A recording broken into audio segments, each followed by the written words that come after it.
Today we're taking a look at these MLB matches, which are happening on Tuesday, June 28, 2022, and giving you match breakdowns, betting tips and predictions in general on these games. Welcome back to High Stakes, let's get straight into it. Also, don't forget to subscribe to get notified as soon as we release these sport prediction videos, and if you would like more betting tips and predictions, then check out our Patreon in the link down below. Our new Patreon is a way for us to help you improve your chances of making more money. Multiple plans are available for each and every one of you. You can get 30 extra betting picks all the way up to 360 extra betting picks per month. Stop wasting hours of your time searching for bad betting picks that ends up costing you a lot of money. Join the High Stakes Patreon now and get the best betting picks.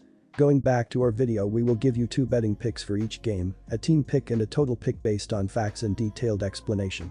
So make sure to watch our videos till the end so you don't miss any of our picks. New York Mets vs Houston Astros. Our team pick is Houston Astros for the win. And here is why. The Astros had the New York Yankees in trouble in Sunday's finale of the 4-game weekend series. They were on the brink of taking a 3-1 series victory over the number 1 team in baseball at Yankee Stadium. Things started off hot with them opening up with 3 runs in the early innings. And then their bats went cold for 6 straight innings. Carlos Carrasco's last start on the mound was against the Astros in a game the Mets ended up losing. It was nearly a week ago at Minute Maid Park, and he was forced to leave early due to lower back tightness. He was clearly struggling and on his way to a disastrous performance after allowing 4 hits and 5 earned runs in a little over 2 innings of work. Carlos Carrasco has been known to take things to another level when playing at home this season. However, the same could be said for Framber Valdez when playing on the road. The Astros' left-handed starter has a 1.95 ERA and a 4-1 record while retiring 45 batters when playing away from Minute Maid Park. Valdez has been the traveling boogeyman on the road, and he'll be looking to become a nightmare for the Mets.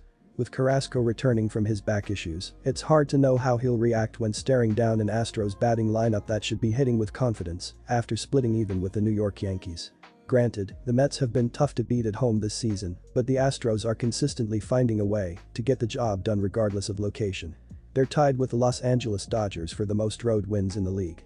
I'm rolling with Houston to take the opener. Our total pick, under 8.5 runs, and here is why.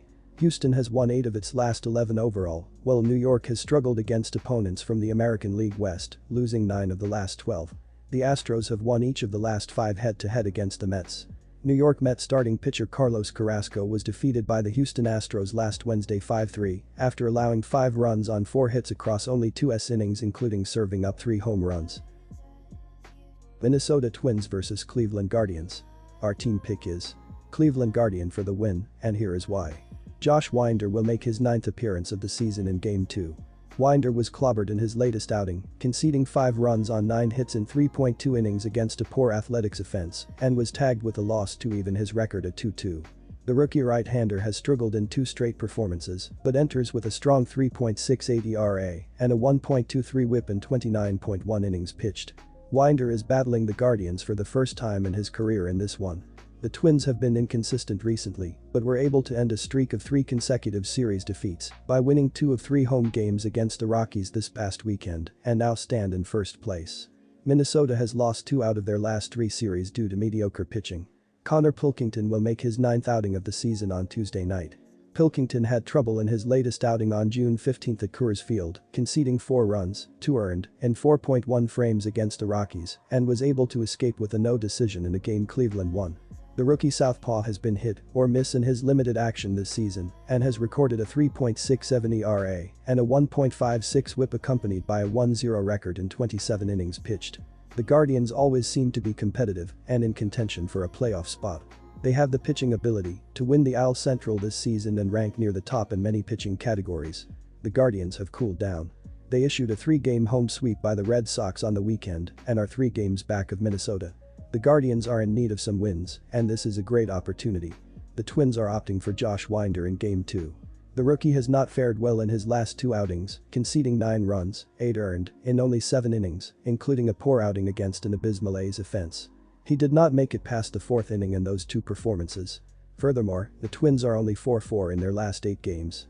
Cleveland will be playing with some desperation after slipping to 3 games back of the Twins atop the division. Our total pick is over the total, and here is why. Cleveland has yet to announce the official starter for Game 2 of Tuesday's 2-game set and may opt to roll with one of their bullpen arms for the opening frames. Connor Pilkington figures to be the first man up. He has a 3.67 ERA and 1.56 WHIP in 27 innings, but has not been particularly sharp in his appearances. Neither team will have any of their rotational starters for the second game of this doubleheader Tuesday, so expect to see a multitude of bullpen arms from both clubs. Cleveland averages 4.53 runs per game, with the Twins at 4.43, so these teams are capable of scoring. The home run numbers are not there, but timely hitting has been a mainstay. St. Louis Cardinals vs Miami Marlins, our team pick is St. Louis Cardinals for the win, and here is why. The Marlins will have Braxton Garrett on the hill for the 5th time of the year. Garrett evaded danger last time out by conceding 2 runs, 1 earned, on 9 hits in 4.2 innings against the Rockies, and was able to finish with a no decision. The young lefty has really only pitched well in 1 of his 4 outings this season and has registered a 4.08 ERA and a 1.70 WHIP to go with a 1-2 record in 17.2 innings of work. Garrett has given up 2 runs in 4.1 career innings against the Cardinals. Miami head out on a 7-game road trek in this one. They have dropped 2 consecutive road series, occurring against the Phillies and Mets. Miami is competitive, especially at home, but is well below .500 on the road. The Fish avoided a sweep with a 4-3 win over the Mets on Sunday. The Cards will have Dakota Hudson on the hill for the 15th time of the season. Hudson was clobbered in his previous start, squandering 5 runs including 2 home runs in 4.1 innings against the Brewers, and was charged with a loss to fall to 5-4. The talented right-hander has struggled in 2 out of his last 3 starts, but overall is definitely having a good season, recording a 3.72 ERA and a 1.35 WHIP in 75 innings of action. Hudson has shut down the Marlins in his limited career action, conceding 1 run in 9.2 frames. The Cards were handed a series loss by the Cubs this past weekend, ending a streak of 3 consecutive home series wins to fall to 22-15 at home. They have dropped 3 series on the month and are battling for first place with Milwaukee. The Marlins are struggling on the road as of late, losing 7 out of their last 9 road clashes.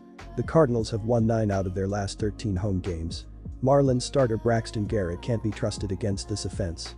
He has squandered 10 runs on 25 hits in his 17.1 innings pitched on the season. The Cards just scored 9 runs in Monday's win and should have another big night at the plate. Furthermore, Card starter Dakota Hudson can be inconsistent but is effective at Busch Stadium, where he features a dazzling 2.67 ERA, complemented by a 3-1 record. He has limited the Marlins to only 1 run in 9.2 career innings. Our total pick is over the total, and here is why. The Cardinals are a prolific offensive team capable of hanging a crooked number on any team. They rank 7th overall in runs scored, and with elite bats in Goldschmidt and Arenado, they will have no issues attacking an unproven Braxton Garrett, who was smacked around for 9 hits his last time out. On the flip side, Dakota Hudson is also coming off a disappointing outing. While his overall numbers are solid, he is prone to the big inning. Look for the big bats on both sides to make their presence felt on Tuesday night. Chicago Cubs vs Cincinnati Reds. Our team pick is Chicago for the win. And here is why. Cincinnati got off to a historically bad start to the season, losing 22 of its first 25 games. The Reds have been playing close to .500 baseball in their games since that horrific start, but they are still 22 games under .500 overall this year. They lost 7 straight games last week, getting swept by the Brewers and Dodgers. Cincinnati bounced back by winning 2 out of 3 against San Francisco over the weekend, including a 10-3 win on Sunday. The Reds remain in last place in the National League Central, trailing Milwaukee by 15.5 games. They are also in last place in the NL standings overall, sitting 14.5 games out of a wild card spot. Chicago had its disastrous losing skid earlier this month as it rattled off 10 straight setbacks after getting off to a 23-30 start this year. The Cubs have split their 10 games since then, taking 2 out of 3 against Atlanta and St. Louis during that stretch. They also dropped 3 out of 4 against Pittsburgh, so consistency continues to be an issue. Chicago is now at home for its next 6 games after wrapping up a 7-game road trip with a 6-5 win in 10 innings on Sunday. The Cubs are in 4th place in the NL Central, trailing Milwaukee by 13 games. They are in the same position as Cincinnati, sitting way back of a wild card spot. Chicago is returning home with some momentum following a solid series this weekend. The Cubs also have their hottest starting pitcher on the mound for this game, as Thompson has allowed just 1 earned run over his last 12 innings. He is facing a Cincinnati team that has the 2nd worst record in baseball. The Cubs have won 6 of the last 9 meetings between these teams. Castillo is coming off his worst outing of the season, giving me another reason to back the home team on Tuesday night. Our total pick is over the total, and here is why. These two pitching staffs are among the worst in baseball, leaving open the real possibility for massive run totals each and every night. While the Cubs have plummeted to 27th in runs allowed per game, the Reds' pitching has been awful all season and ranks dead last, allowing more than 5.6 per contest. Both teams are susceptible to the long ball as they each rank in the bottom 2 in home runs allowed per game. The over is 5-1 in the Reds' last 6 games. Expect to see the ball flying out of Wrigley Tuesday night. Castillo and Thompson are definitely among the strongest pitching options these teams have, but unless they each go deep into this game, these staffs are simply too unreliable to trust.